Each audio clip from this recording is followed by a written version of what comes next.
ठंडा ठंडा मौसम में चिकन की रेसिपी ट्राई करब। एक लोहिया में 2 चम्मच रख ले लिए तेल, साथ ही तेजपात, सूखल मिर्चाई, आधा चम्मच जीरा, 2 मीडियम साइज के प्याज और लहसुन काट कर हम रख ले लिया। 7 से 50 ग्राम रख ले लो चिकन, साथ 1 चम्मच और आधा चम्मच मिर्ची पाउडर, 1 चम्मच हल्दी पाउडर, 2 चम्मच रख ले लो जीरा धनिया मिक्स करे वाला पाउडर, 1 चम्मच नून, साथ 1 चम्मच लहसुन के पेस्ट, 1 टमाटर काट का आब सबके चलते नीक जकाँ से मिक्स कर ले छी।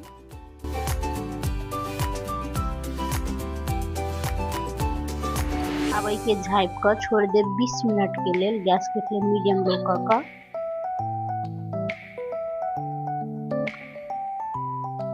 20 मिनट के बाद देख सके छी चिकन में कते पानी छूटल से, प्याज सब से हो गल लागल से। अब के झाँप का आरो 15 से 20 मिनट तक पका दे। 20 मिनट के बाद ये तरी चिकन भुजा गेल से, तेल सब सेपरेट होवे लागल से, पानी सब से हो सूख गेल से देख सके छी।